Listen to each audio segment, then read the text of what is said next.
Assalamualaikum warahmatullahi wabarakatuh. Sudah final 100% bahawa nasabnya para habaib kaum Bani Ba'alawi ini sudah batal 100% mustahil bersambung kepada Kanjeng Nabi Muhammad sallallahu alaihi wasallam dengan 3 alasan yang tidak bisa dibantah. Yang pertama, melalui kajian kitab-kitab. Kalau nasabnya Ba'alawi ini dicantolkan kepada Sayyid Ahmad Al-Abah bin Isa bin Muhammad An-Nakib melalui nama Abdullah, maka sumbernya berarti adalah As-Suluk fi Tabaqatil Ulama wal Muluk karya Imam Al-Janadi.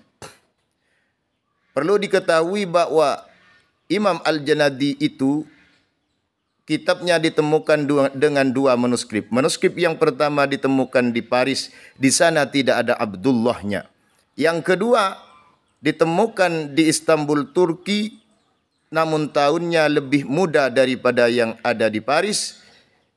Di sana ditemukan ada Abdullahnya, namun dimulai dari nasabnya Abil Hasan Ali sampai Abdullah terdapat buka kurung tutup kurung. Ini sudah ditahqiq oleh seorang pentahqiq yang bernama Muhammad bin Ali bin Al-Husain Al-Aqwa.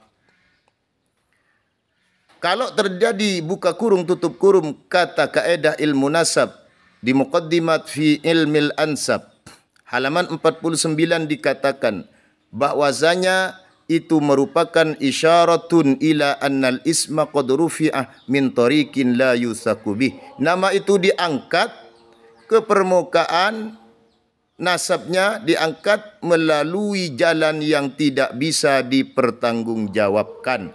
Itu alasan yang kedua. Yang ketiga, kitab ini telah menyalahi kitab yang lebih tua, yang lebih valid karena sudah termasuk khattun nasabah, kitab nasabah, yaitu menyalahi Asy-Syajaratul Mubarakah yang telah menghasar anaknya Sayyid Ahmad Al-Abah 3 saja. Maka kalau memakai Al-Janadi melalui Abdullah, ini tidak bisa diamalkan untuk pengisbatan sebuah nasab. Begitu. Kevalidan tentang Asy-Syajaratul Mubarakah itu telah diterangkan oleh pentahqiqnya Mahdi Ar-Raja'i, yaitu dikatakan bahwa itu asli tulisan daripada Imam Fakhruddin Ar-Razi. Dengan kode manuskripnya telah dijelaskan dengan jelas di sana. Itu yang pertama. Yang kedua, telah dibuktikan kitab ini ada kesinambungannya dengan kitab yang lebih tua, yaitu Al-Muntaqilatut Talibiyah, yang di sana juga menyebutkan putranya Sayyid Ahmad Al-Abah hanya 3, Muhammad, Ali dan Al-Husain. Di sana tidak bisa akibuhu itu hanya dirujukkan kepada Muhammad karena Muhammad bin Ahmad Al-Abah hanya tercatat mempunyai putra Ja'far sehingga dijuluki Abu Ja'far. Itu yang kedua. Yang ketiga, kalau menggunakan yang namanya kitab Abnaul Imam sebagai tentangan, maka kitab Abnaul Imam ini dikatakan di halaman 22 oleh pentahqiqnya Jamalul Lail, Habib Jamalul Lail, itu banyak tambahan dari Ibnu Sadaqah. Itu yang pertama. Yang kedua, Imam As-Safaraini mentahqiq kitab itu ternyata hanya berhalaman 25 saja lembar. Berarti 13 lembar, 12 lembar. Sebanyak 25 halaman saja. Itu bisa dilihat di Abnaul Imam fi Misr Wassam di halaman 28.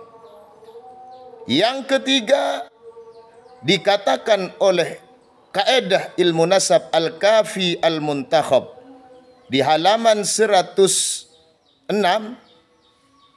107 bahwa yang namanya abnaul imam ini termasuk bagian dari masadir manhulah, sumber-sumber yang palsu, dan masadir yang mustabihah, sumber-sumber yang ada keserupaan karena sudah bercampur antara nassun nasabah dan nassul muhakkiknya, sehingga kata ulama nasab itu tidak dikatakan mautsuqin bihi. Maka tidak ada yang namanya kevalitan asyaratul mubarakah, tidak bisa dibantah lagi dengan apapun.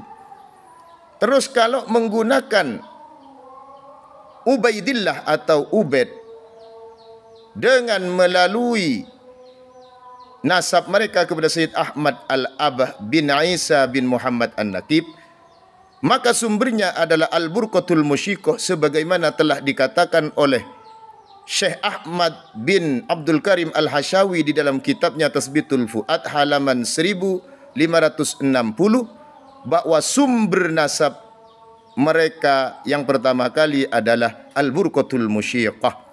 Ternyata setelah dicek di sana, Al-Burqatul Musyiqah nama kakeknya adalah Ubaid, lalu ditaswir menjadi Ubaidillah, dan sumber mangkulnya adalah Tarikhul Janadi.